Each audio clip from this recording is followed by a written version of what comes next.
He raised his wine goblet, the stem, gleaming under the chandelier light, and delivered his comment as if it were a harmless quip. Pity he's not as skilled in the bedroom as you depicted.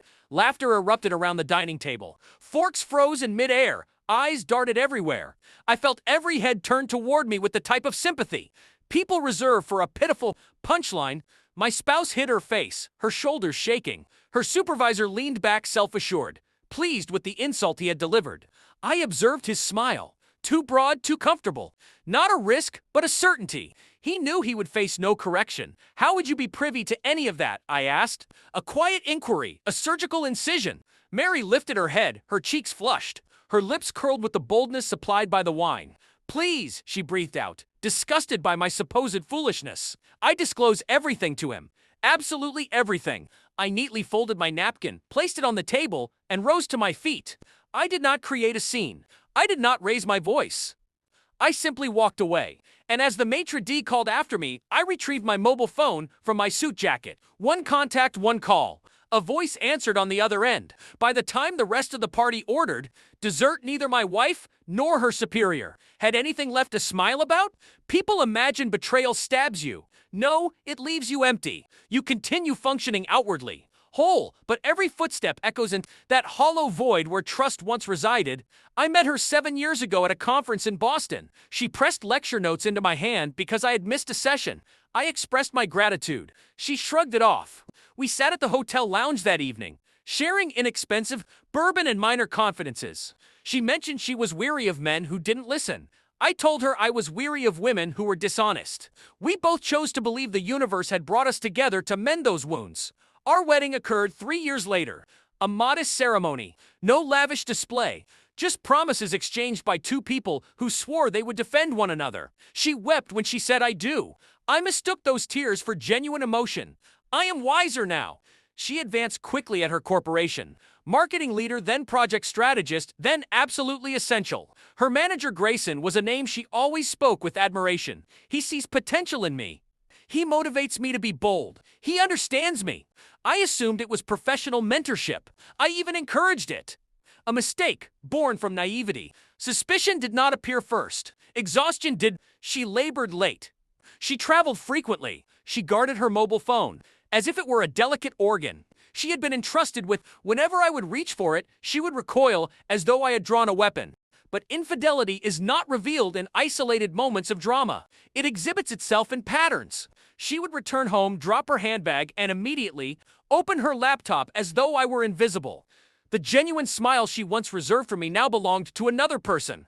I would pose simple questions. How was the presentation? And she would look vacant, responding only to silence me. I caught the first error on a Wednesday night.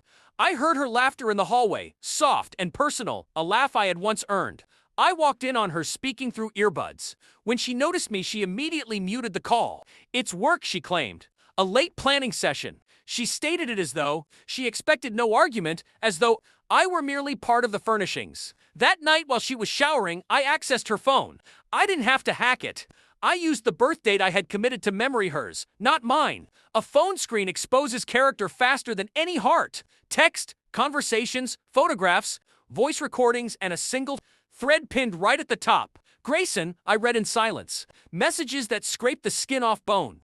Not simple playful jokes, not light flirting. A record of intimacy, confessions, comparisons, my flaws cataloged and exchanged. She had dissected me for him, as if I were a biological sample. At times, she would send audio clips. Her voice sighing, breathing, whispering his name. The human body can't scream without producing noise. Mine did. I did not confront her that evening, or the following day. I did not hurl dishes or shatter mirrors. Anger is noisy, foolish, and brief. I selected patience, and patience, when sharpened, becomes cruelty. I began observing them not as a spouse, but as a hunter. I copied the messages, synchronized them to a cloud drive, recorded conversations, collected receipts. I hired a private investigator, a former specialist from the cybercrimes division. He was precise. He gathered metadata hotel confirmations email, leaked sufficient evidence to demolish 2 careers without me raising my voice. Every night I would return home and pretend I was worn out, pretend I was unaware, pretend I still loved her. I started smiling more often. She mistook it for acceptance. It was actually preparation. The dinner invitation originated from her. Grayson wanted to meet me properly. His own phrase, she said, a test of dominance disguised as hospitality. I accepted. The eatery was costly enough to attract people craving validation. Crystal stemware extended tables designed to keep adversaries close. She wore a gown he had recommended she purchase. I recognized it from their messages. He had claimed it would destroy any man's composure. He was not incorrect. It destroyed mine. He raised a toast to her accomplishments, her future, her compromises, and then he aimed the blade at me. That single line, that solitary joke. The table roared with approval. It was the cleanest gift they could have given me. Public confirmation. I placed the call to a very specific executive. Board member at their company, a woman, who intensely disliked Grayson. She had been anticipating leverage. I supplied her with a feast. Within 30 minutes, the legal department discovered serious ethical breaches. A scandal that had been festering for months suddenly found fresh victims.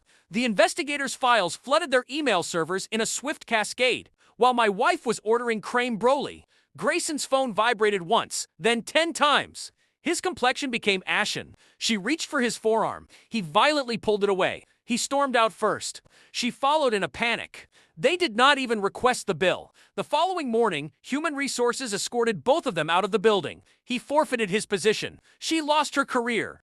Their affair leaked internally, then became public knowledge. I filed for divorce that afternoon, citing documented adultery. Her attorney attempted to negotiate a settlement. I calmly slid a flash drive across the conference table. He did not utter another word. She contacted me once, her voice trembling. Why? Why would you do this? Because I replied, you disclose everything to him. Silence. A realization settling like dust after an explosion. People discuss forgiveness as if it is a noble act. Sometimes forgiveness is merely granting permission for the same weapon to be used a second time. I do not regret my actions. I do not miss the person she used to be. I only regret ever confusing her laughter for love. The night they embarrassed me, I walked out a husband. By the time they served dessert, I had become their ruin.